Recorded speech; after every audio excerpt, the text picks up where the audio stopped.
What's going on YouTube? It's the brain of the mainframe, Nile Scala here, with the man, the myth, who's got his volume on, Mr. Billy Tucci. How we doing tonight?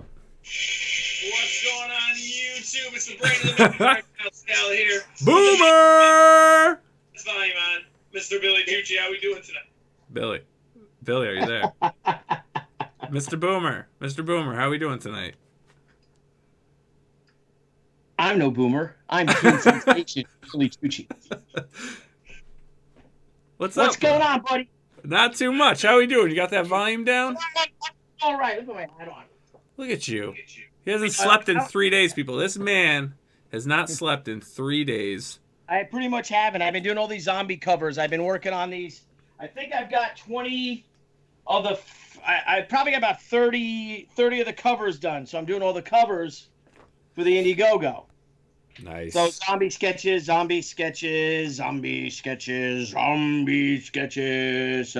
that's the stuff I'm doing. What inspires you to draw zombies? Like, how do you decide what each zombie's going to look like? Are you sitting there picturing everyone you know and you're like, I'm going to make this one look like Frank Amazing.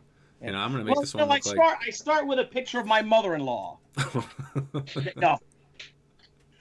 No, I just, I don't know. I just go from zombie to zombie and all, actually, they're all comic book creators. Am I lagging? No, you're good, bro. Oh, okay. So, my God, Nile Scala. My God, what episode is this today? What episode? The Big 6-0, bro. Big 6-0. We turned the Big 6-0. We've turned the corner. Thanks to each and every one of you. And Teen Sensation Bill Tucci, thanks you for it. Anyway, but we got a great guest for today. One of my best friends, one of my great pals, a great publisher, a great writer, a great artist in his own mind, even though he's not drawing this particular book. But without further ado, could we, Nile Scala, for our 60th episode, introduce the one, the only, Mr. David Ryan. Dave, how we doing? What's up, baby? What's up? Going on? What's up? That's a heck of a show you got there, buddy. He has to be the most chill guest we've had. He's just literally sitting back. He's like, yo, what up? At least half of my body is asleep right now. There you go. Well, Dave, you haven't slept much, have you? What have you been doing? I worked last night, midnight to 8 a.m.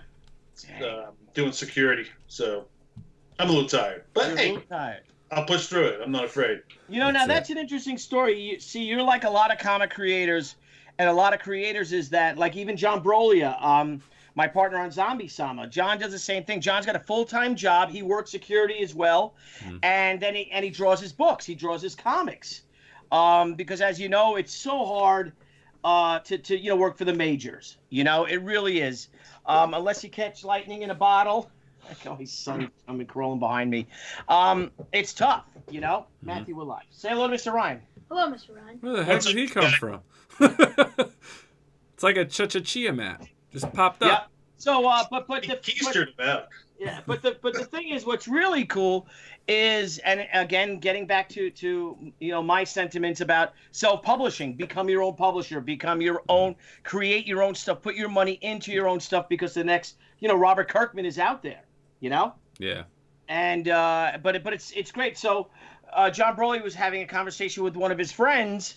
And his friend was like, yeah, but I want to do the, I'm working on my comic, but it's hard because it's hard to make a living doing that. And John said, well, get another job, like John says, he works security. You can work security at night, you know what I mean? And then you could draw your comics in the day, or if it's certain jobs, you can actually work on your comics while you're on those certain types of jobs. Not saying you, Dave, but it's like everything we're out here doing what we can. We're out here, you know what I mean, busting our asses just like you and I, Nile. I mean, we do this, for fun, and there's so many websites out there, or courses or classes you could take where people will teach you how to do a Indiegogo, how to do a Kickstarter. And that's why we love having people like you on, Dave, and thank you, who have done several of them, who have done crowdfunded books, who have published your own comics to tell your stories, and it maybe can help someone else out. Yeah. So. Well, most of us, myself included, we work those day jobs. Yeah. When I did the War of the Independence, that was the second comic ever on Kickstarter. Oh, Really? really? Yeah, no one knew what the hell it was. So I was trying to push. That was talk about hard. No one knew what it was. It was like, I was showing people. I remember I was showing Jimmy Palmiotti, and Jimmy was like, "What is this?" I was like, "It's the fundraising. Got to explain the whole thing." So, Yeah. Oh wow. How long ago was that? 2010, I believe it was. Athena Voltaire was the first one on there. The vault. So how did it do? How did the book do to tell everyone and tell everybody about the War of the Independence and tell that tell that little story, because you're a pioneer. Jesus Christ, man, you were the pioneer with Battle of the Independence. Well, yeah, but that was through the direct market. I didn't go through crowdfunding comics for that. This is true. It was War of the Independence was tough to get through. I mean, no one knew what the hell it was. I started putting it together years before that and came up against obstacle after obstacle. Even Diamond stopped me right before I was going to solicit with them, and they made me get a signed contract with every single creator. Yeah. I had to show Diamond, and which was like, why do I have to show you? Like, you're just soliciting my book in your catalog. But I had to go around. Getting those together was crazy. It was like herding cats. So I just bought like unsigned ones to conventions, and whoever was there, I had them all sign it as they were there. So. Yes, yeah, because that's a Herculean task you had there, old chum. Yeah, that was a little difficult to get through. So I did a few issues and had 3 issues finished before I kickstarted the first one. Mm-hmm. Now, since you did it so long ago, have you ever thought about revitalizing that campaign or doing a reprint of it? No, I've never. He's like, no, Billy. Why would you say that? I'm actually working on issue 5 right now. So okay, which is all the females, and it's looking good. I'm telling you, man. I think that's a great idea, because I think that's something. Because I mean, name some of the characters, some of the creators, and their characters that you were able to wrangle up in this. Oh God, there's almost over 200 people in there. Oh wow! And most of it was basically like what you guys are doing is taking people who are unknown. I mean, I took everybody who I think Bill, you were the first person I asked to join it. Yeah. And then I asked close people, and then Dave Sim sent me a letter in the mail saying, if you want to use Cerebus, go ahead. And at the time, I had no cartoon characters. And then I got an email from Jeff Smith, I want to use Bone. And then it slowly evolved that I have a whole issue of all cartoon characters. Mm-hmm. Even Ethan Cyberfrog is in it. So that's now. So why wouldn't you want to reprint that? Those first 4 issues? Print it. I'm just gonna put it all together after I get done the last couple issues, and then collate the whole thing together. Nice. Well, tell everybody about yourself, and now I'll stop talking. Oh Jesus! Well, no, our good friend Blevins just called me. I was just letting him know, hey man, we're on the air. Blevins is also an executive producer, isn't he, on the show? Yes, he is. Blevins also is an executive producer. He's a very busy man, so I'm sure he's not aware that we're live. Yeah, so Dave, let's get your origin story. Let's let all the viewers out there, because we've had some comments from the guests in the chat that are like, wow, this book looks great. This is my first taste of this. Who is this guy? This is awesome. So let us get to know David Ryan. Yeah, I'm a douche. No. A douche? He means he's Dutch. Well, that's a key word coming from Bayonne, New Jersey, is the word douche. So you got to get that in there. I've been doing comics since, I think, around same time Bill started doing his, about 92 or so. Is that when you came out with She, 92? 94. I remember you came out, you worked with those other Jersey people that had a comic. Xenia, yeah. Yeah, and your book came out like a week before mine did. Yeah. But before that, I did Marvel Comics Presents. Then that book got canceled, and I was doing a Punisher story. Then we were going to do a Punisher Deathlock, and that got canceled. And I inked some Deathlock that's like early 92, early 90s was right now. I got out of comics. It was too frustrating and no money at the time. Yeah, it is. Did advertising and a bunch of other stuff. How did you get into comics? I've always collected comics. Always. So, and then I believe how I got up into Marvel was Don Daly was playing gigs down on Bleecker Street. He played drums, I believe, in a band. And all the guys from Valiant, too, were coming to hang out at the Red Lion. I worked the door at the Red Lion. So I'd run into those guys all the time. And then Dom would call me like every Monday and invite me up for lunch to find out who I beat the shit out of over the weekend at the Red Lion. So. And it all, tumbleweeded into all that, That's how it all came together. So how'd you get into inking? I never inked. I was one day I hated inking. I would never ink. And then Tom Brewer had the issue of Deathlock. He was like, "Hey, you want to ink half this?" And I was like, "Okay." And one thing I learned, speaking of Jamie Palmiotti again, Jimmy said, "Never say no to anything. Just learn how to do it later." So I just, and then just sort of wung it, and it just like built into other things. Like, oh, you know how to ink. Can you ink this? And I was like, I don't. It's okay, but I'd rather pencil. But now I have. Now I like rough things out, and then I go right to inks. I don't do finished pencils anymore. Mm-hmm. So, I guess it worked out somewhat. It's good to challenge yourself with something you are fearful of doing. Sort of like how I got into doing painting. With acrylics and stuff. You're always fearful of color and painting, but just throw yourself into it and see what comes out of it. Mm-hmm. Yeah, for those who don't know, Dave's an amazing painter. I mean, you did those series of portraits were insane, and then you you met Clinton, right? Because you did one of him. Oh yeah. Well, I believe I was good friends with Rich Kane Ferguson. I still am, and he's one of the original magic artists. He lives upstate New York, and he's a fantastic painter. And I was always really fearful of painting, and I just went to his house. We got together and got hammered and did like 30 paintings one night, all abstract, sort of semi-abstract stuff. And I just felt comfortable, and I started just painting and doing larger portraits, and I do large paintings and do gallery shows and whatnot. So, throw yourself into something you're afraid of doing. Do you have any paintings handy?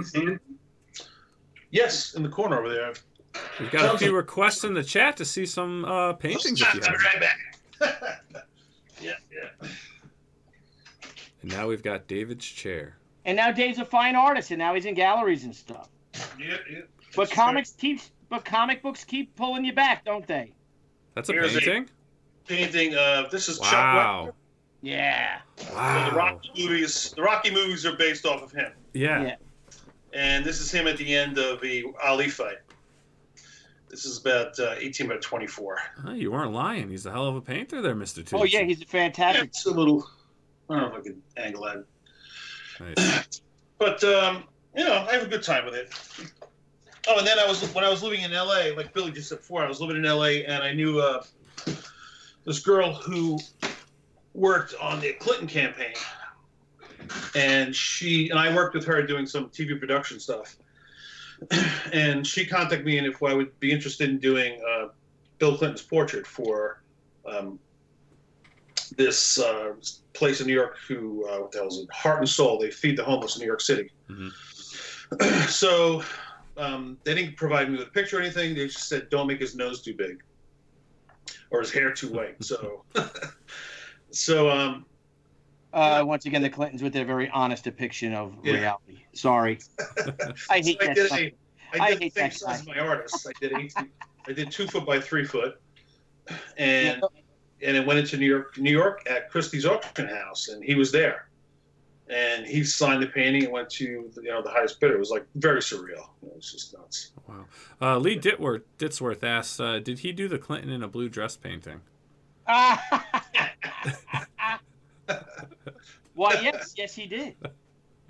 No, but I do have a secret I can't say online that I did to the painting.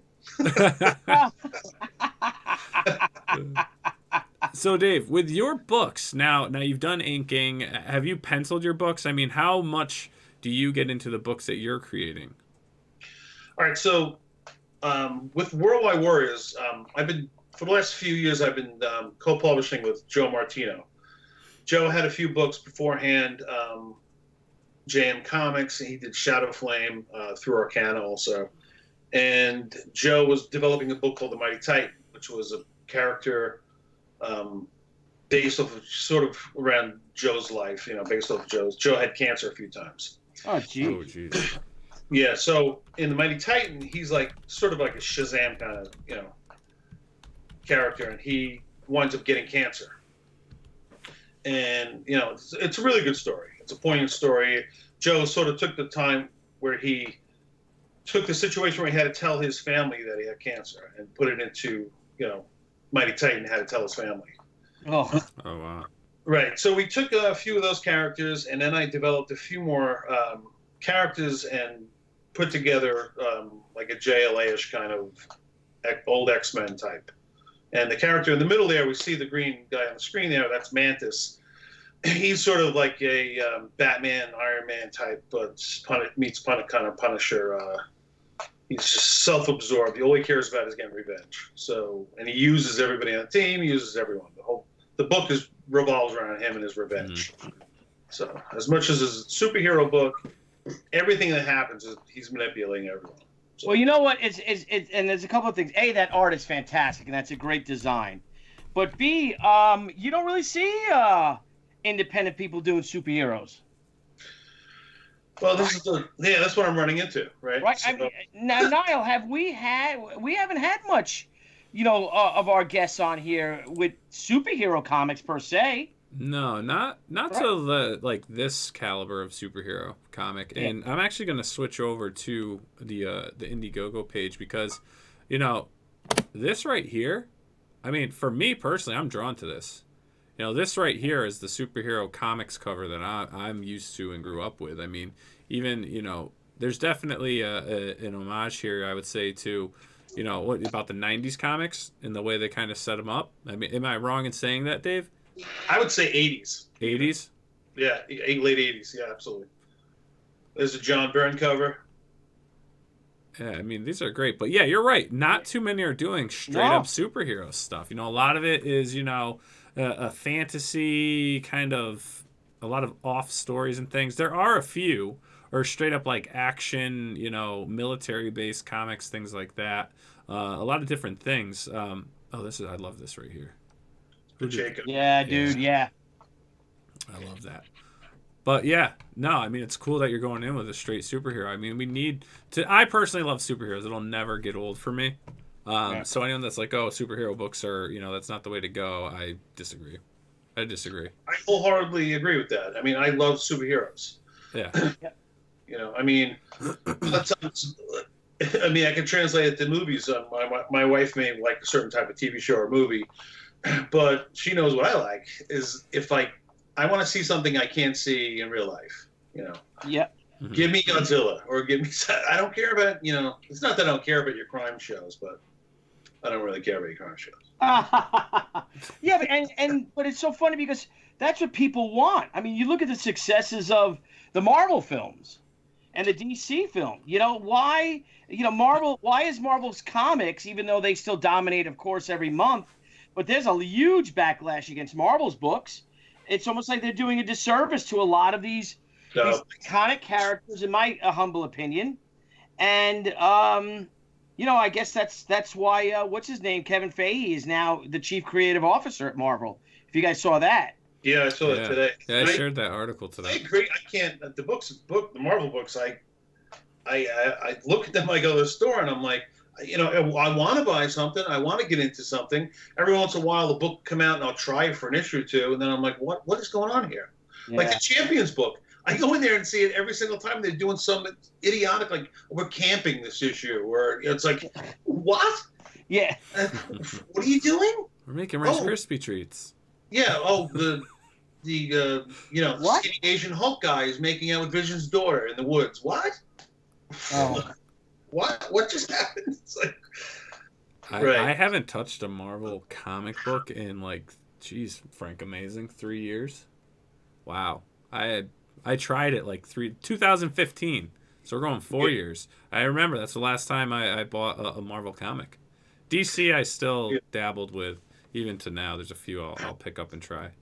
I did like Marvel came back with the all new X-Men. They had the younger team come from time into our time. Mm-hmm. Mm-hmm. And they're doing a great job with that. And up until 15 issues, and then they went south really fast. Yeah. And I've been reading a lot of the indie stuff. I'm reading a lot of the crowdfunded books, a lot of stuff that's coming out. I mean, fortunately, with doing the show, a lot of people send stuff, so I get to read a lot of cool stuff, review stuff. But then I find myself, I don't know if you guys are doing this, I'm going back. I'm going back in time. You know, I'm reading books, that I was reading, in the early 90s and stuff, reading books, just going back, hey, I'm just going to start reading the early stuff. Start rereading books and things like that, because I don't get the same gratification out of any of the new stuff. It's like omnibus city here. Yeah. Yeah. Yep.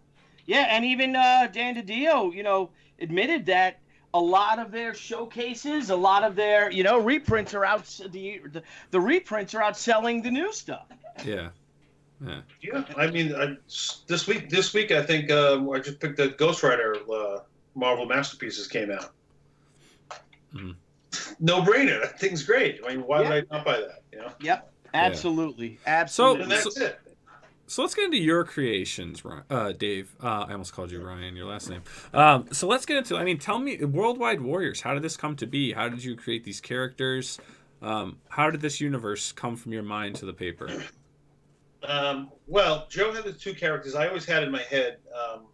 And I talked to Joe about it, putting together a team book. Mm-hmm. And I took his characters, and then I sort of wanted to create a type of Batman-esque, Iron Man, Punisher kind of character. So I created Mantis. I put them together. In fact, coincidentally, the day I created Mantis I remember it was in my last phone conversation with my mom. She died that night. Oh, Jesus. I was telling her all about it and whatnot, and she's the one who originally got me into doing comics when I was a kid. So then I just created some of the guys. I created Haste. He's the Native American character who runs super fast.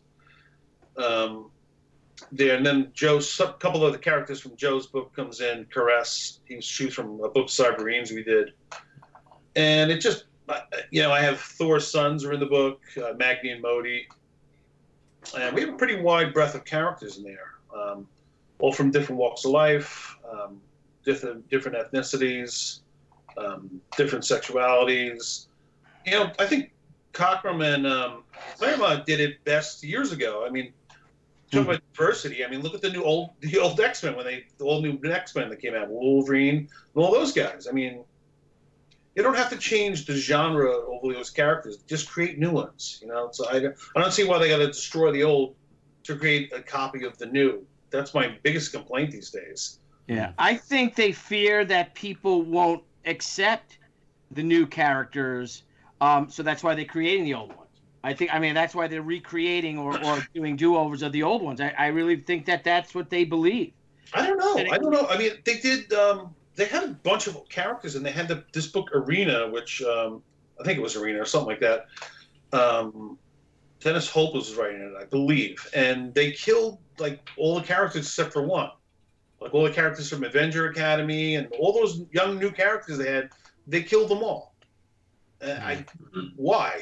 It's why do you need to? Well, I think they're damned if they do and damned if they don't in one sense, because they'll introduce a bunch of new characters, and then those characters seem to, I don't know, the chance of those characters lasting seems to be very limited.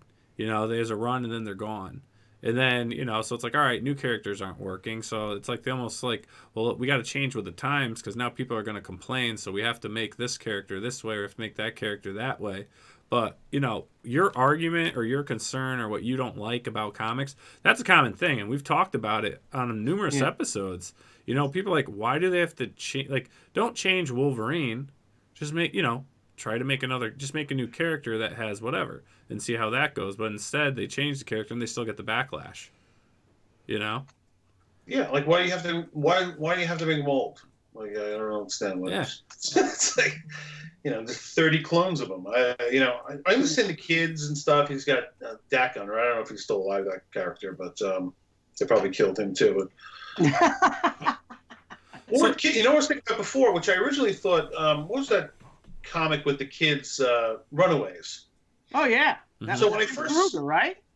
Well, yeah, when I first heard of that Tony book, Bedard did it, I think. Yeah, when it first came out years ago, I thought, oh, what a great concept! You have a bunch of children of supervillains, right? And then before I picked up the book, I was thinking in my head, okay, you probably have all of these kids from like Mastermind who can change what he looks like. Who, if I was him, you'd be out like banging everything in sight. You know, if you have all these supervillains having kids all over the place, of course there's a bunch of kids out there, right? Who probably have powers. But then the book came along, and not one single character in the book is associated with any real supervillains. It's just their parents were just bad guys in Hydra or something in the other room. I don't know, something like that. I'm like, yeah, I was like, oh, drop the ball. Drop the ball. And that's a brilliant idea. Like, why not have it like, you know, Mysterio had a kid, and that's one of them or something, you know? Yeah. And people change their appearance, like the Purple Man. He probably has a gazillion kids out there, right? Hey, it happens, right? Anybody could. And mind control, if you had mind control, would you not just be out there taking advantage of that? I don't know. Probably. Well, he is a bad guy. Maybe that's just my sick mind. I don't know. I mean, if you could, I mean. Totally arranged me. Imagine if these powers really existed, all the crap people would do, though. No one would be innocent. No one would be innocent. Oh, she's pretty. There are a lot of them trying to do that now, and they don't have those powers. Oh, true. No comment. No comment there. So let's. So you've done a team book, right? A team superhero book. How do you, for anyone out there that's looking or trying to do it, I mean, how long did it take you to put this together? I mean, what's your advice to creators out there that are working on a team book? Don't do it. Don't do it. Don't do it. It's a lot of stuff, and it's a lot of work. I mean, first you got to develop all your characters, find out their weaknesses. We'll develop all that on the side. What's their motivation?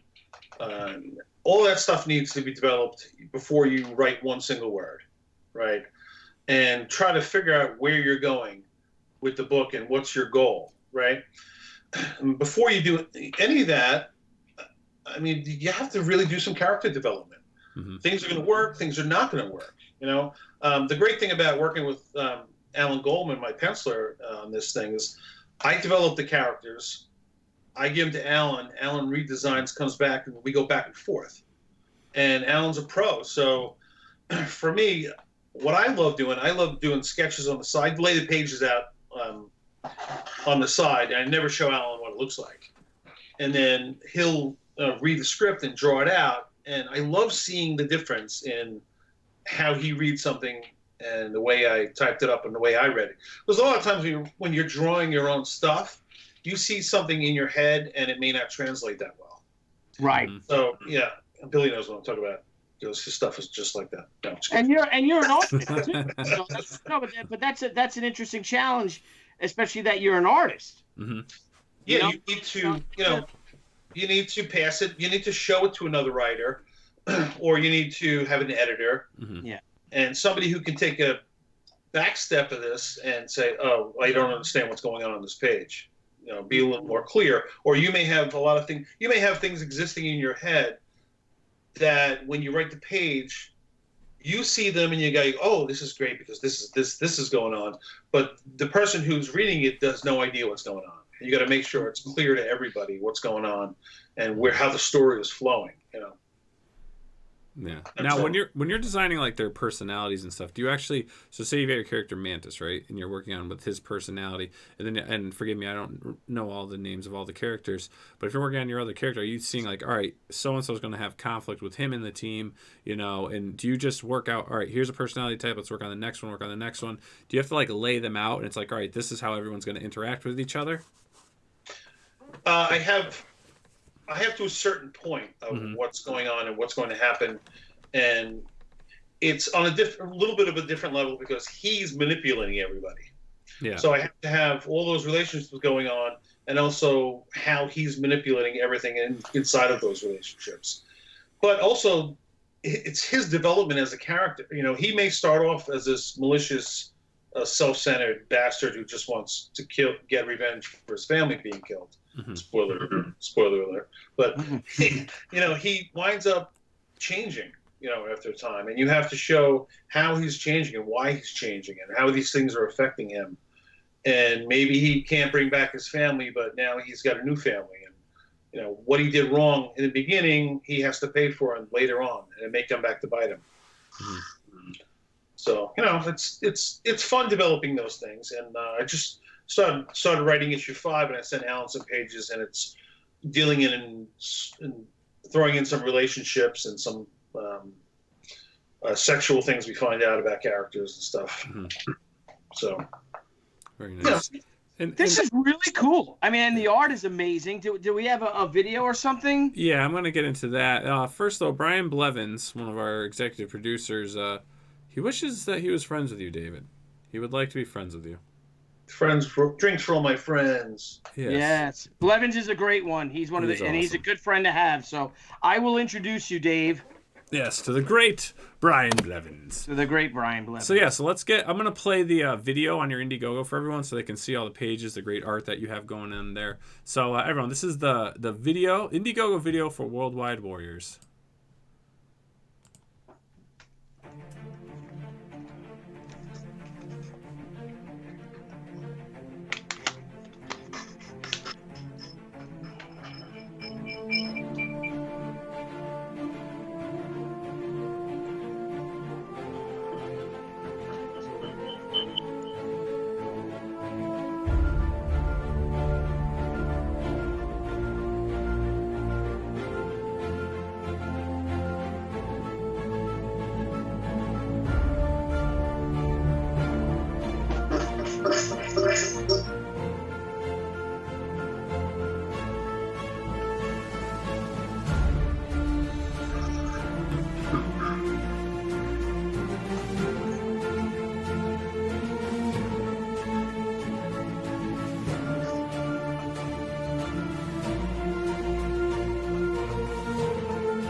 Dave, that art is breathtaking, man. It really is. It really is breathtaking.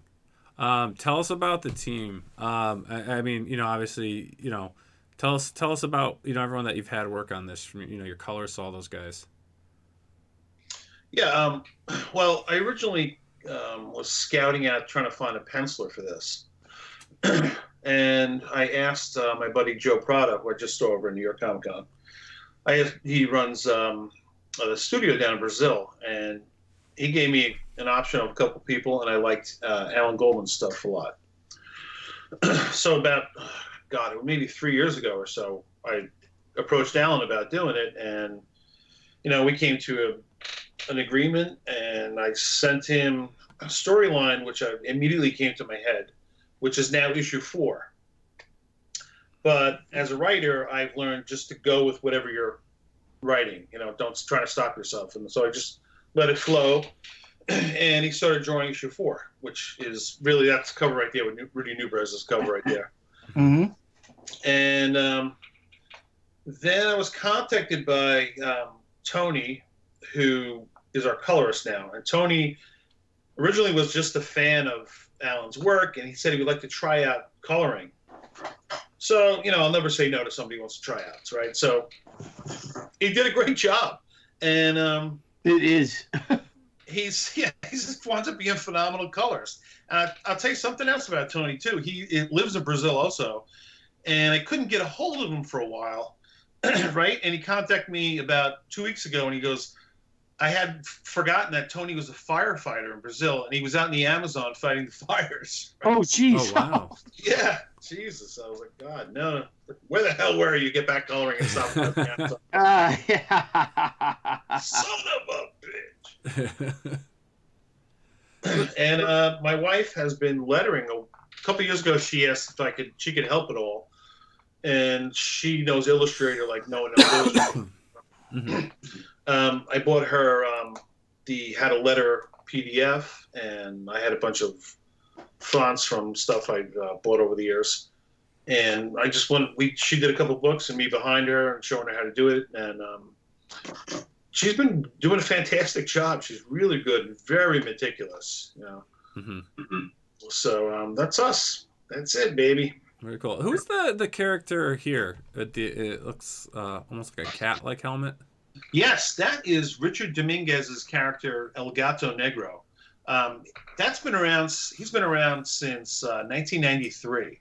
He just got signed on to a TV deal. It was on, I believe, Apple TV. It's coming out on. Oh, Rich is a fantastic guy. He's a really great guy. He adopts kids. He's works just as an artist.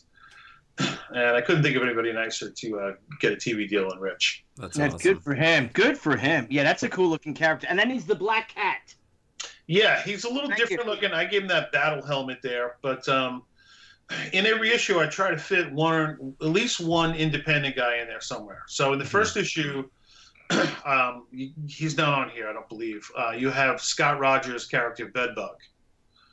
And Bedbug is a single dad who's got physical problems, and he builds these legs, and he jumps, and he lives with his daughter. And it's a really cute, great book. And Scott Rogers himself is a great game designer. And Scott came up with this book, and so I asked Scott if I could put his character in the first issue. There's a whole school with a bunch of kids visiting this science center when a big accident happens, you know, and Bedbug is there with his daughter. In issue 2, we have Tom Stillwell's Honor Brigade, because this whole World Wide Warriors takes place in Chicago. So in the independent world, his Honor Brigade is in Chicago, so you know it kind of makes sense. Mm-hmm. And in issue 4, we have El Gato Negro, because that one character with the orangey sort of outfit, she's in Colombia, and El Gato Negro's girlfriend in the comic book lives in Colombia. So I thought of throwing those guys together. Oh, very cool. Now, Brian, they asked, how did you get John Byrne to do a cover for you? Cash. Cash talks, baby. MCM, baby.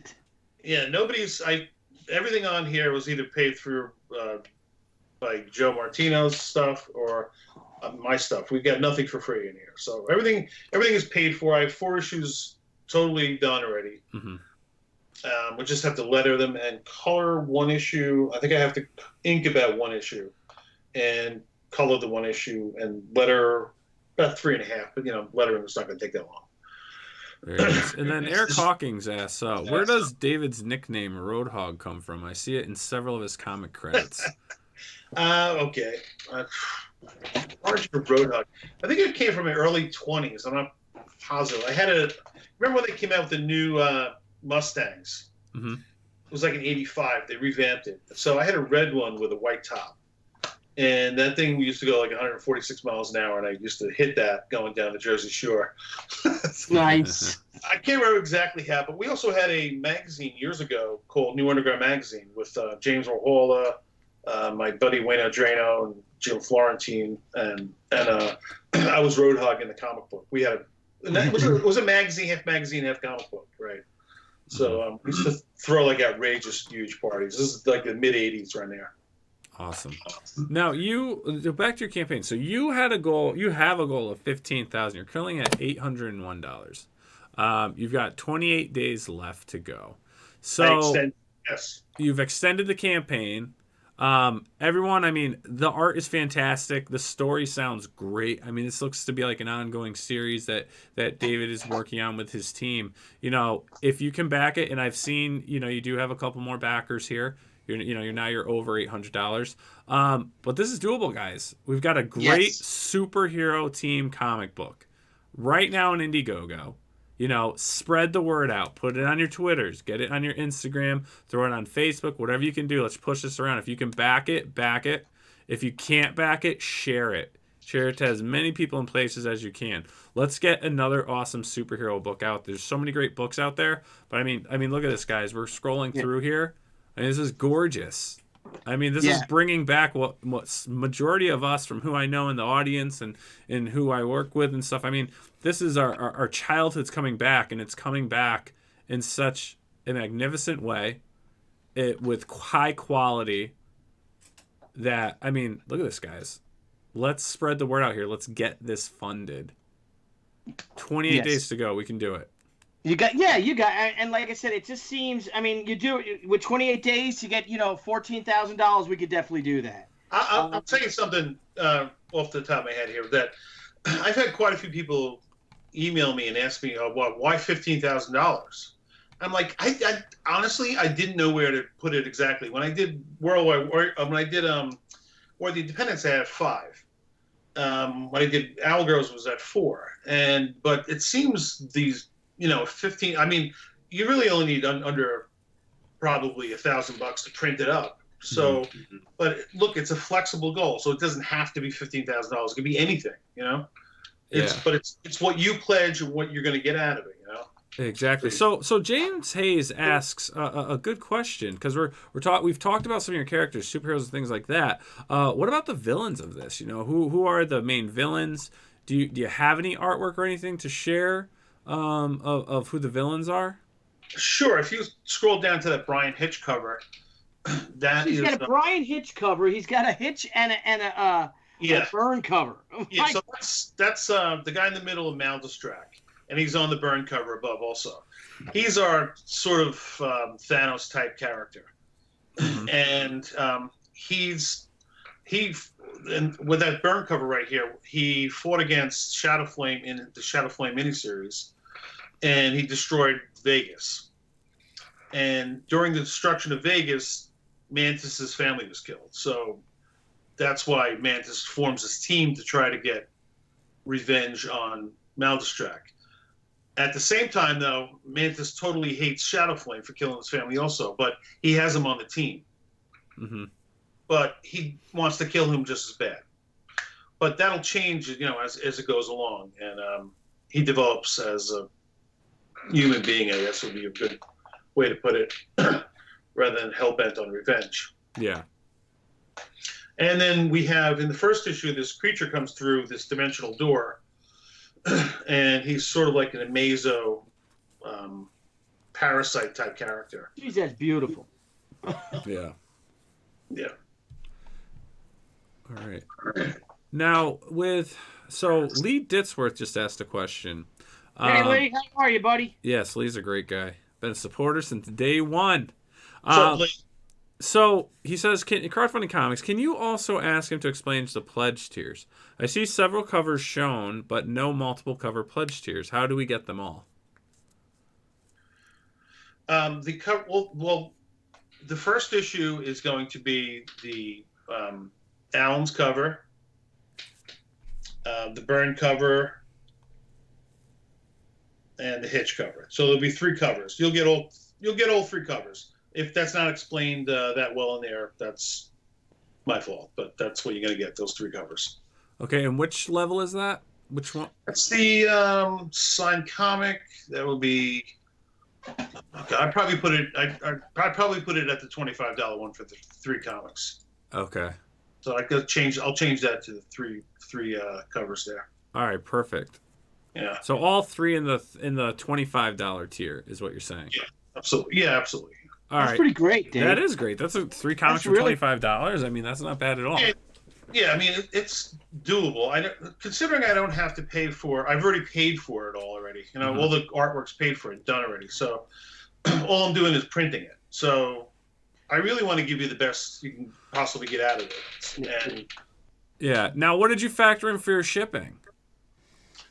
The shipping is really not much. I mean, I have a bunch of comic, those boxes you fold over and put comics in. I have those ready, and if you send it out media mail, it's only like $2 each box. So, if you're doing $25, I'm not going to charge shipping, or I may charge, or maybe $5 for the box and then shipping together. Okay. Do you? Who's printing it? Do you have a printer?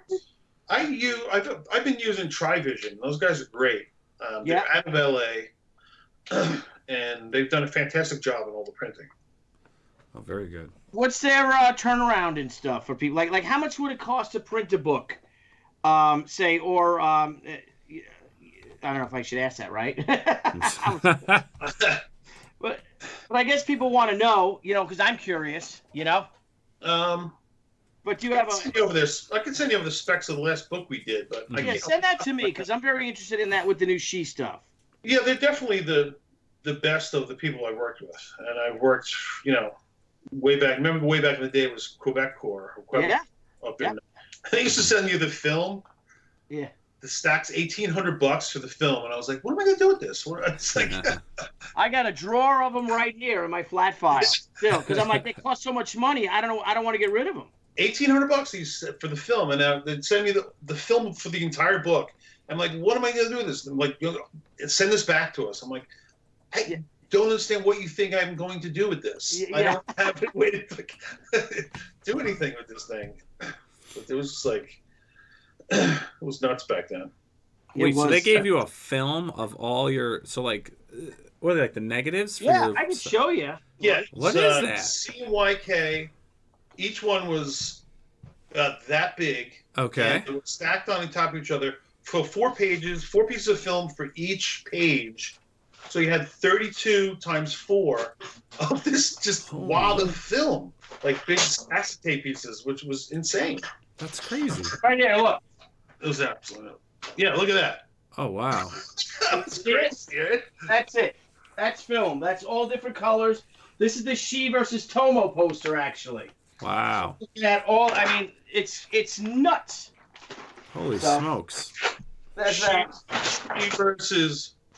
Oops, where are we going? Wrong way. I'm putting it back. Hang on. Yeah, we'll talk about the old days. And how we used to do these things. Bill, I was one. I don't know if you saw my video the other day. I was going through some books and I dug up and I came across a bunch of old She books from when I used to go over your house. Number 6, number 7, number 8. Yeah. Oh yeah. Yeah. Yeah, we had some good times, man. How about this one? The Dogs of War. Dogs Oh, of War. yeah, Dogs of War. Absolutely. Look at this. This is. Can you see, I did its cover. can you That's see awesome. this? Does that make any sense? Or is it just black? I don't. Oh, that's yeah, I can the see black that. plate for the She, That. Like, what was wrong? Heaven and Earth. Wow. Yeah, I didn't know. I didn't understand. Like, okay, then you'd have another one just yellow, right? Yep. What am I supposed to do with that? Crazy. Put it over a ginormous light box, which I don't have. Yeah, I know. I have. Oh, look at this. This is beautiful. Oh, I've been looking for this. I need this for next year for Senryaku. Can you make that out? Oh, That's yeah. Joe Jusko's Oh, Joe Jusko's piece. painting. That is the stat that we had a professional photographer take a picture of the painting, and it was on the floor. Your shirt. That's a Are good you one, too. hugging it? Shirt. No, I'm trying to wipe it off. I know. Trying to wipe off all the. So wait, so this is what they use to print your. No problem. This is what they use to print the books. I need this bad boy. I'm still trying to I have understand that, this but I do film. have- I'm I having a actually blonde have moment. Some of your artwork. I'm having Oh, a total the lights look blonde so moment. nice. Boomer show and tell. I know, boomer show and tell. So they would stamp these in ironclad, you say? So this is what they used. Picture show. Yeah, I know. Did you crank it to see how you could watch? Did you watch it there, Billy? Did you crank it? No. So what? So this film, that's bothering me because for some reason I'm not grasping this. There was no way to grasp it. No one understood. No So- one could do anything with it. What is it for? Like they use that to make to print. The color separations. Yeah, they would separate the colors on that. Much Oh. like you make T-shirts with different screens, like the Yeah. yellow one. But why are you sending it to me? Because you own it. They're giving it back to you. They don't want you see how rights big to that it. is? No, they wanted it back. But then they would send it to me like, "Is there any mistakes on this?" I'm like, "Well, how the fuck? What am I supposed to do with this? Yeah. Put it against the window, giant, and inspect it?" And you're like, did the film come? Did the film come? That's silly. It was crazy. It was crazy, Scala. Frank Amazing has already got a headache thinking about it. Frank Amazing is up in arms. He doesn't understand this. Stop talking crazy. Film is for motion. Damn it, Jim. Damn it, Jim. That's crazy. A piece of film, not a doctor. Yeah. Nice. To burn the plates for printing. Ah, interesting. What is this here? Oh, that was a book. That's a funny story. Yeah, man. What? This is not the first appearance of what the hell's her name? It's the first appearance of Kabuki, though. Oh yeah, but no, it's not really. Kabuki. Oh, Kabuki was in something else. No, but Steve Mack says it's not. So. It was. So. Thought I hit the chord. Well, that book was, he probably printed that without David's permission anyway, because that's what he did to me. He just went ahead and finished the story that I had written without my permission. Oh. I ended up having to threaten to sue him because you can't. And really? that's why Diamond wanted you to get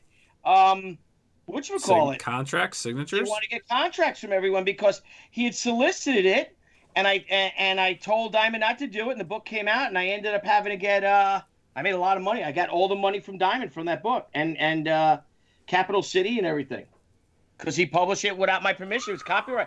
I'm like, you can't have someone. Okay, I'm gonna go print Superman now. How do you think that's gonna work out? Shit, I hope my Batman book doesn't flop. Man, I shouldn't have held that book up. Yeah. So that was that. Yeah, with a beautiful Joe Linzer cover though. Mm-hmm. And I don't even know, is he still alive, Everett Hartsoe? Have you heard from him? I believe he's alive. Is he? He was an interesting guy. He really was. So, Dave, let me ask you, man. I mean, you've been in you've been what, since 1992? You were saying about 1992. Yeah, I mean, I don't know what convention we met at, but we were like diagonal from each other at a con when I was doing a book called Xenia for Sanctuary Press. The Hildebrands got together and for the first time in 15 years, I started working on this book with Rich King Ferguson, Lou Small Jr., and the publishers. And that was the book that came out before that came out the week before she. Xenia? Yes. And what, someone an H their name was? Hennel. Steve and Beatrice Hennel, yeah. Yes. How are they doing these days, the Hennel? I don't talk to Steve, but they divorced years ago, but Beatrice Pavin moved back to Brazil. She's down there. She's great. Oh, she was from Brazil. Oh. Yeah. Hmm. But she's not working on World Wide Warriors like everyone else from Brazil is working on World Wide Warriors. Oh, that's great that you stayed in touch with them. Yeah, it's pretty cool. Yeah, absolutely. If I remember, they were really cool, right? I mean, I hung out with them. The book did fantastic. I mean, if it was just a little more focused on keeping it coming out, it would have done it would have done fantastic. We sold about like 50,000 copies of issue 1. Wow. Did a great tour. I mean, it was fantastic, and we were having a blast. But the book was just not coming out on time. Mm-hmm. So, yeah, because they did a signing the week before I did at the Strike Zone in Astoria, Queens. That was my first store signing, and that's where I met Buzz. Oh, okay, yeah. And they were asking me if I knew who they were. And I'm like, I don't know who anybody is. Mm-hmm. I know who Jim Lee is. And I met Joe Quesada on the street one time. That was it. we were at some con. I can't remember. It was a bigger con, and little down the road from us was a table, and it we're advertising Xena, Princess Word, before the TV show came out. And I went over there, and it looked like medieval stuff, just like. And I was like, isn't this just this book minus one letter Y? And they were promoting the TV show at the time. Yeah. Well, were you what did you do on that book? Were you the artist on it? I'm trying to remember. I came in a little later. I did one pinup in issue 1, and issue 2 was almost done. So I did another 1 or 2 in issue 2, and then I did a story in issue 3 in the back cover. Oh, how many issues of that book came out? 3, just 3. Oh, just 3. Yeah, they did some tarot cards too, and a bunch of other ash cans and stuff. Mm-hmm. So. Well, that kind of sucks. You get a good thing going, and you only do 3 issues. By George. Yeah, I had a lot of good times. I tell you, I hung out a lot with Tim and Greg Hildebrand, and I became really good with Rich Ferguson, and Louis Small's a great guy. Oh yeah, he's great, Louis. Yeah. And then of course the Hildebrands. I mean, Tim was just like his brother. They were just princes. These guys. Yeah, they were. Yeah. Sorry, I'm having a little trip down memory lane. Forgive me, Scala. No, please continue. Continue on your memory. It's fine. I don't mind sitting here. Live, people are looking at me, and I'm just staring here. Like Frozen Ball guy, we should have bring him. Yeah, Frozen Ball guy. Frank keeps doing weird things next to me. I don't know why. How can someone eat that many Slim Jims? It makes no sense. All at once. He's just like the whole box. But so David, you self-publish and stuff, right? So what's your take on the industry? Like, what's your take, obviously, let's say on the mainstream versus the indie? Where do you think we're headed? Indie is, it's just like every other industry. They're knocking out all the mom and pop stores, which happens to be the young, the indie guys. And just like what's going on with the farm industry right now, all the little farmers are getting knocked out, and just the big farmers are surviving. So it's become increasingly difficult, unless perhaps you do something like, Dean Hapsel was doing with his Red Hook, put it online, do a webcomic first, and he just came out with his second graphic novel through Image of his collected stuff. So, I mean, if you're doing it yourself, like if you're drawing it, writing it yourself, then do the webcomic and do some. Hit a small printer, maybe like Greco Printing, and they'll print up a small run for you and hit conventions. You got to hit conventions. That's one thing I don't do a lot of, which Billy's done a lot of over the years, is hit a lot of the conventions. Mm-hmm. So, and I'll hit some local ones here and there. I hit a lot more when I was younger, but it's a lot of work. But it's kind of when you're self-publishing. It's or you're an independent guy. It's a big part of the industry. You got to get out there. Yeah. And because you don't have Marvel and DC, to promote you, so you got to go out and promote yourself. Well, I mean, you're promoting yourself. It's also another form of income, right, Billy? When you're doing these shows and things. Oh, absolutely. Oh, it's a big part of everyone's income now, really. Yeah. You see the people, but it's tough, And like Debbie's like, okay, you want to do the show? And a lot of times I say yes to the shows because I become friends with people. Yeah. But I think this year I did 20-something shows, Yeah, and it's a lot. Yeah, and there's no days off. I mean, you don't come home and, because they're the weekend. So that's usually your weekend to do stuff. Mm-hmm. And so there is no, I mean, look, we got the pool in the back. I got to cover the damn pool. I haven't covered the pool yet. Because I've been traveling so much, but it's fun. But then there's the upside too, is you get to see everybody. It's really, I get reinvigorated. I get inspired by it because when you're working such a cloistered existence as a creator, whether you're drawing, whether you're writing, you can't be on the phone. You can't, you got to be focused, and you got to be in your own little world to create your things, especially if you're writing and all.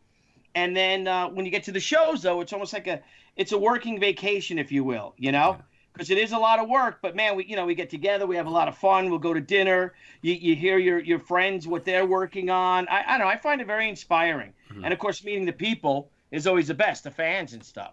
Yeah. But there's a tier level, like Billy's at a certain tier that guys who are just starting out. It's a financial burden. I mean, you got to pick and choose your shows. You can't just hit as many shows. I mean, people know who Billy is, and they come and buy his prints and artwork and stuff. He can, he'll make money. I make money at shows. Mm-hmm. But guys who are just starting out, they don't have the financial means to go to every show and pay for tables. That's another big thing. Yeah. Paid for rooms. You'd be paying a couple $100 for rooms, and then you might be paying anywhere $400, $500 for a table. Yeah. That's big. I mean, and a lot of people get frustrated and walk away and say, "Hey, I can't make any money here." Or whatever. And you're right, because it is tough, because there is such competition, and like us, we don't pay. We get paid to go. We get appearance fee rates. They pay for your airfare, your hotel, which is wonderful because I've been doing this for 25 years. Mm-hmm. But and that's another thing for me, because of course, if I had to pay for I wouldn't be doing it. I mean, the only show that everybody pays for really is San Diego. I mean, it's true, because everyone pays for that. Everybody. Unless Well, they're against the show. I think patience is a big virtue to have when you do this stuff. I mean, you gotta understand. You gotta honestly, focus on. All right, I need a job to pay the bills, and then you basically have to be patient enough to, you may want to bang out a book in 2 months, but with your situation, it might take 6 or 8 months. I mean, you gotta be patient to do it. Just keep doing it and get it done. And then, if you can get to 1 or 2 conventions a year that you have to pay out of pocket for, then you do that. I think people are like, they want the instant gratification. And unfortunately, any form of entertainment, right? Unless you've got something amazing that just takes off, which is really, a less than 1% chance of happening. Those that do, it's like a lottery. For the rest, you gotta work hard and keep at it. I think a lot of people lose it. They'll give it. They do like a 2-year plan, and they don't want to give it any more than that. I've seen a lot of guys come and go. They just don't have the patience. They want the fame. But it's tough though, right? I mean, it's a big financial burden. It really is. Yeah. And if you can't do it, well, then you can't do it. It's not for everyone. But you're literally trying to be an entrepreneur. Whether you want to get a work at Marvel or DC, but they're doing less and less books every year, and they're paying less and less because the numbers aren't there. And that's why you can have people like these amazing artists in Brazil, like what Dave is working with, that they have such a lower cost of living that they can afford to do it for cheaper than, say, someone who's living up in Connecticut, paying, $10,000 a year in property taxes or something. It's just it's tough. What? I said 13. I'm paying. I think I'm 12. I think we're up to 12 now. What do you? I got you guys beat, so we're paying 17. So that's Long Island, which sucks. My mother-in-law's got you beat. She's paying 30. Oh my God. 30. My Bill. I don't know if you've never been there, but my house in the Poconos, that's $1,300 a year. It's 3 acres, and now they come with this new thing. It's if your primary property and you're over 60, they give you back the $1,000 for school taxes. There's only $300 a year taxes in the Poconos. It's nuts. That's crazy. Yeah. Though they get all the tourists, everyone comes in. That's where they're getting their money. You gotta want to live in Kentucky. And lovers. And lovers. It's where all the lovers go. Poconos is for Yes. lovers. Don't they have champagne jacuzzis or something like that? Yeah, that was used to be at Mount Airy Lodge. Yeah. Yeah. Yes, play a little. That's just a casino now.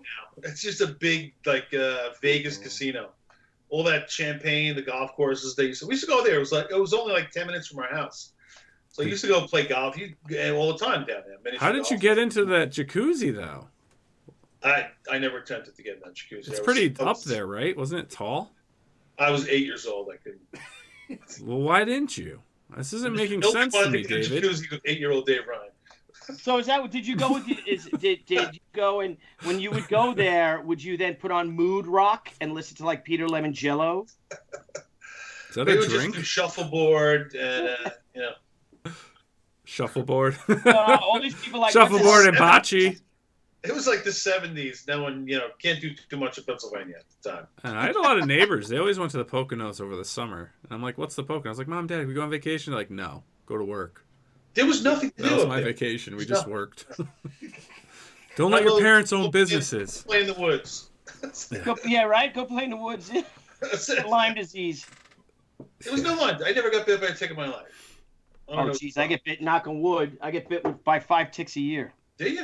Never. I don't know what the problem is. They don't like me. I'm They're Irish. not tasty, I guess. I don't know. Uh, So, yeah. Well, all So right. one thing about the conventions to get back to. Surviving at the conventions. Here's a little lessons. So I've learned to do some prints that the general public will like. Like I have the Derek Jeter with the Infinity Gauntlet. I don't know if you've seen that. No, do you have one? Yeah. No. And then that's brilliant. Dude, that's brilliant. Yeah, no. Do prints that the general public will like, because you get a lot of that. It's like the people who are coming in from the movies are coming to Comic Cons now. Yeah. And they don't know what they're looking at. Like we were in small press with Red Anvil Comics, and I'd have people come to my table asking me, "Where's Spider-Man? Do you have any Spider-Man comics?" I'm like, Yeah. What part of small press are we not understanding here? Yeah. Well, they think you sell the small Spider-Man books. We have this really small Spider-Man. Really small one. And then another thing I'd say is do the sketch covers. Yeah. Sketch covers, you can do a bunch of them, and then when you go to the show, sell them all. You know. So you're saying do them before the show? That's what I do. I have a whole big pile of them, and I just go to the show with them. That's a great idea. I'm going to steal that because I'm You not should doing do Jerry Seinfeld in the Batmobile with Eddie Murphy print as a take on was it comedians in cars getting coffee? What happened to our show? Yeah. Is the thing going the wrong direction? Very nice. Right. Did you draw that? Stop. Here's a really bad one of. That's not bad. None of them are bad. How dare you? Oh, that's oh, behave. Oh, behave. where's Cyclops? Where's Cyclops? Hello, Cyclops. Hello. Ew. Oh my. Oh. So I have a bunch of them done. Well, Dave, what shows are you going to be at next? I think we're going to the WinterCon of not WinterCon, but New York. What is the Big Apple? Oh, Big Apple Con, yeah. Be there. Scala will be there. Amazing Frank. They don't know, but they'll be there. I think we're going to be there. I'm not positive we're going to be there. We're going to be there. Really? Well, excellent. Do you want to come? Me and I'll be there. Yeah. Where? Afterwards, you going out? Let's do it. Yeah, we're going out. It's a one-day show, and we figure we all go somewhere, get some dinner, and then we go home. Yeah. We used to hit. Remember all the bars we used to hit, Bill? Yes, I do. Yes, I do. That's a train Wait, Big Apple's a one-day show? I thought it was a two-day show. It's a one-day show. Big Apple is one day. Yeah, this is a one-day. Yeah. Really? And I think we're going to have free. I think with us, they contacted us that they want to do Child is Borns, and we're going to. I got to get in touch with Peter Cimetti and do a Child is Born for a free giveaway to everybody. Oh, cool! So you're going to do a newsprint version? Great promotion for that, Bill. What?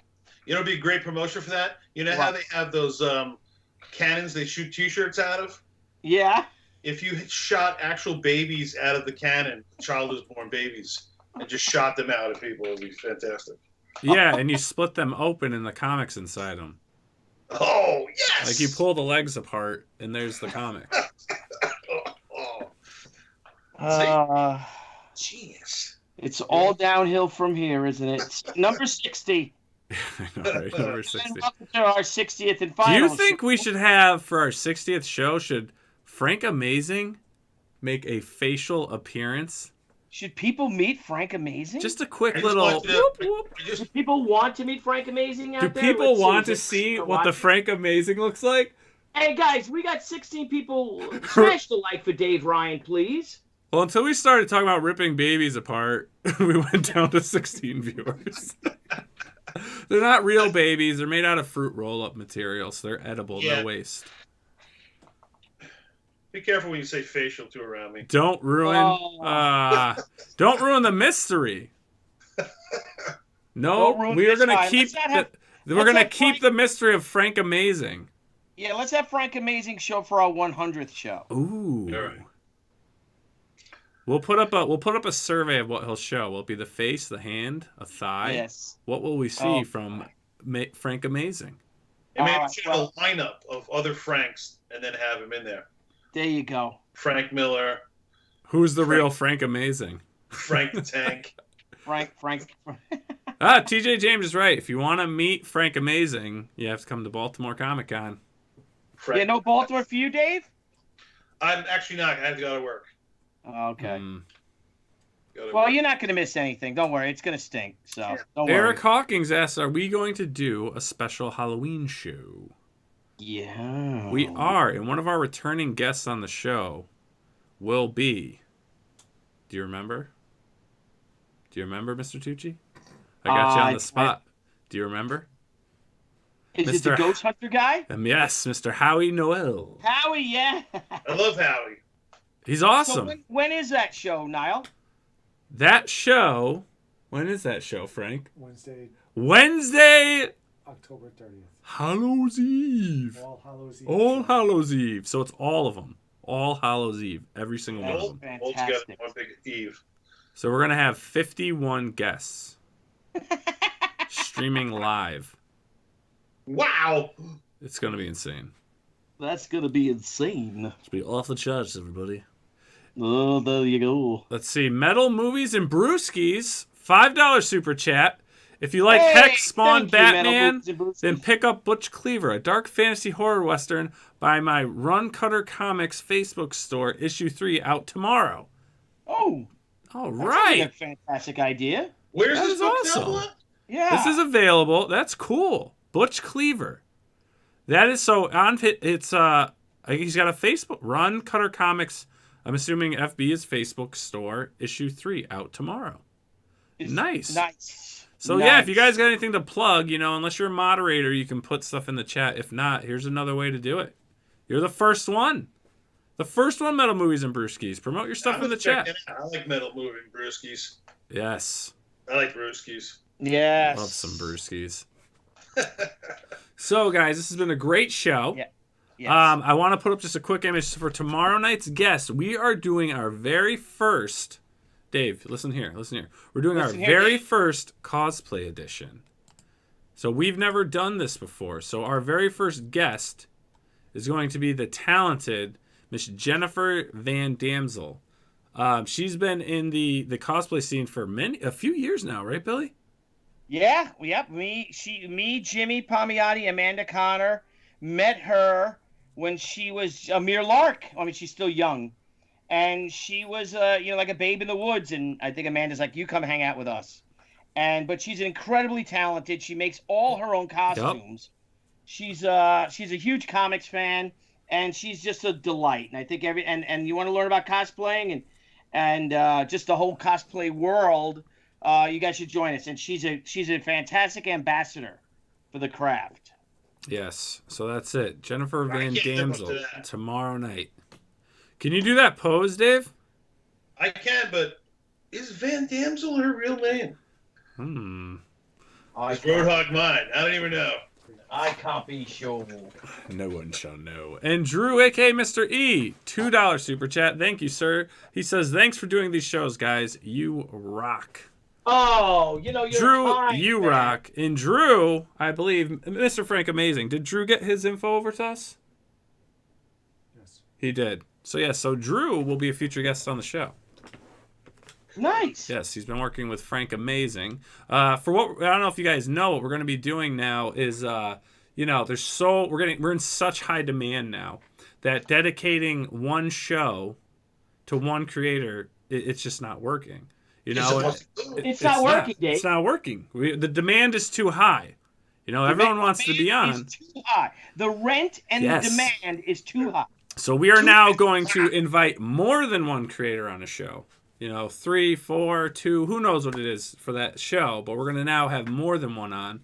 And then each creator will get, a half hour or so to talk about their stuff.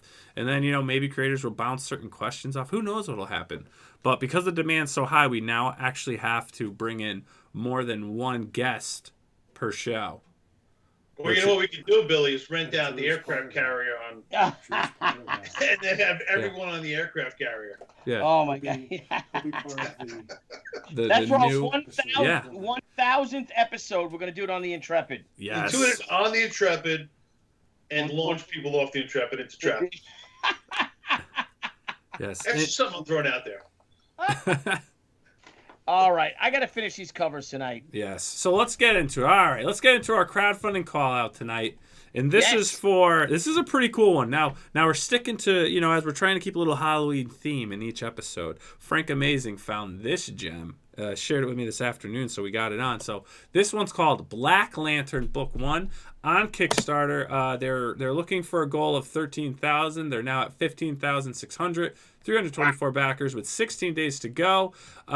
This is from Chris Bodley. So I'm going to play the video for you guys so you can check this out for yourselves.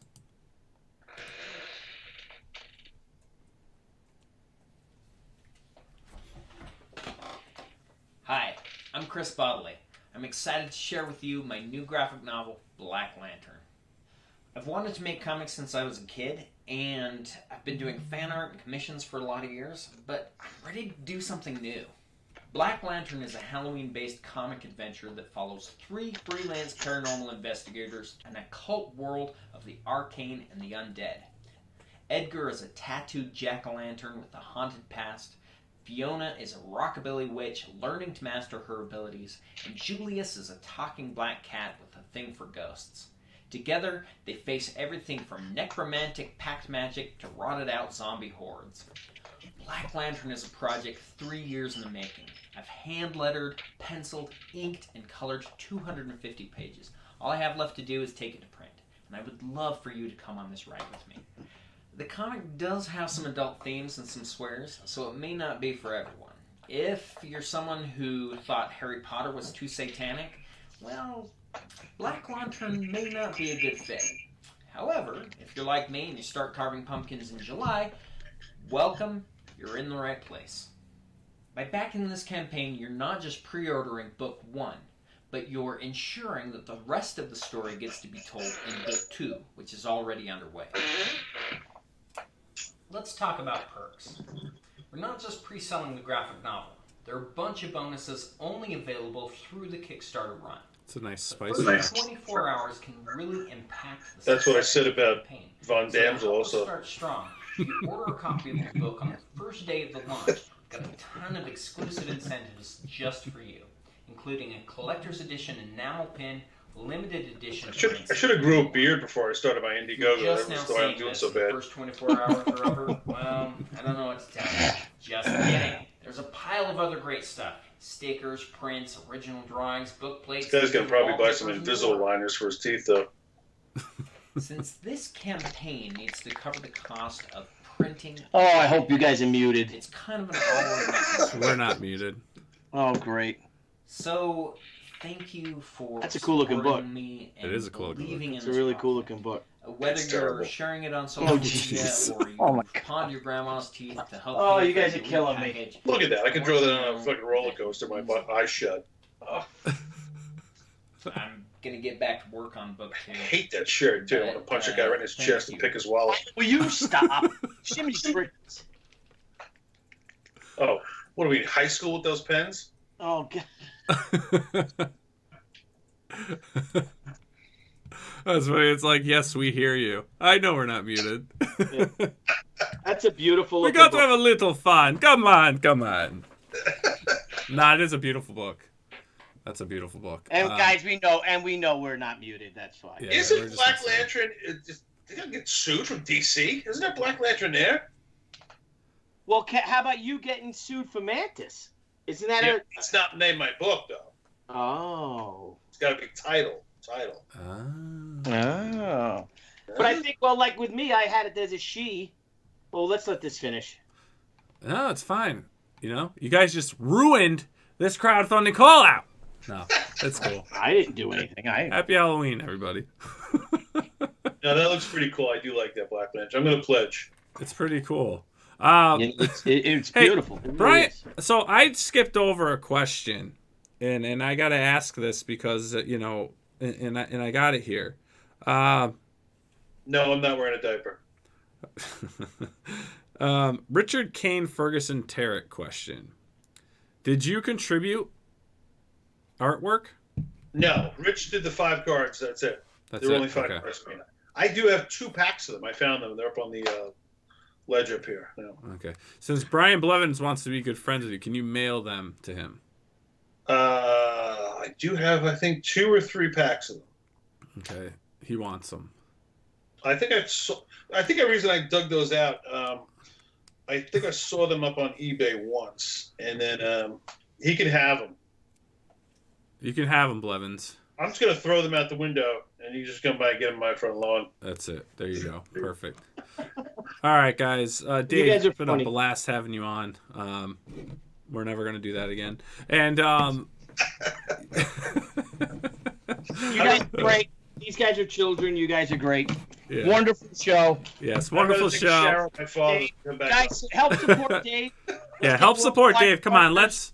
let's get this thing pledged. This is awesome. I'm gonna back it, probably not, and I think it's something that's definitely great for everyone here. Let's see. try Let's to just get refresh it. the I want to see if we got Eagle anything. Okay, so yup, someone pledged again. So you've got oh, they must have Eagle changed their pledge. Someone 4%. changed their pledge level. They dropped it down. Yeah, I don't want to read it out loud. You just dropped down $400. And that's just for being on our show. No, but guys, share it. You know, you've got 28 days left. Share it on Twitter. Share it on your Facebook. Share it on any social media you can. You know, review it. Watch the video again. The artwork's fantastic. And yeah, you know, let's help out another fellow indie creator. And move along. So again, Dave, thank you so much for being on the show. Billy, as always, it's been a pleasure. And the pleasure's all mine, my friend. Dave, you're funny as hell, man. Always love you, buddy. And had a lot of fun tonight. That was great. On the show. Yeah. Hey, what's real quick before we go? What's up with the red shirt thing? Dave in the red shirt. The red shirt. We used to do Captain Kirk all the time with each other. Yeah, well, he would do. I would do Dave doing Captain Kirk. Dave would do Captain Kirk, and I would do Dave doing Captain Kirk. There's got to be a way. My groups, my men. We should do on Shatner's birthday. We should find like Nelson DeCastro does them.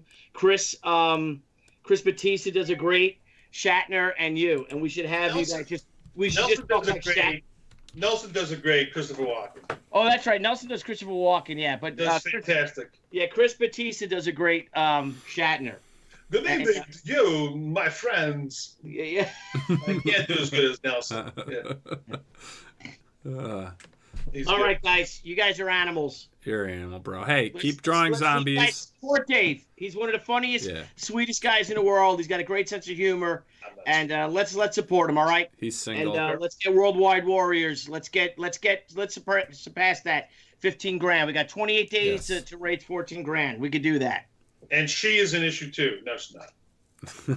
We got to see. I got that contract. That's fine. By the way, I just drew it right now. I don't know if you know. He wouldn't know. Don't worry about it. I wouldn't know if I didn't know about it. But well, it's she, but it's spelled CHI. All right, there you go. All right, guys. All right. So, all right, guys, have a great night. We'll see you tomorrow night. Again, we have on the talented and beautiful cosplay queen, Miss Jennifer Van Damsel, tomorrow night, 9 p.m. Eastern time. So join us. All right, everyone, have a great night. Dave, thank you so much again. Billy, thank you. Dave, hang on. We're going to have our end screen. Again, you will not be muted, so just hang tight. Let our end screen go, and we'll chat when the stream is over. All right, everyone, have a great night, and we'll see you tomorrow night. Thank you. Peace! Hey guys, thanks again for tuning into Crowdfunding Comics. We look forward to hanging out with all of our crowdfunding fans every time we go live. And don't forget to click the link below and subscribe to our channel. And there's a little bell. You may want to hit that too. This way you get all the great notifications when we go live and when we upload some awesome content. You want to follow us? Sure, go right ahead at Twitter at CrowdFundComics with an X, Instagram, Crowdfunding Comics, and Facebook at Crowdfunding Comics. Till next time, crowdfunding fans, we'll see you soon.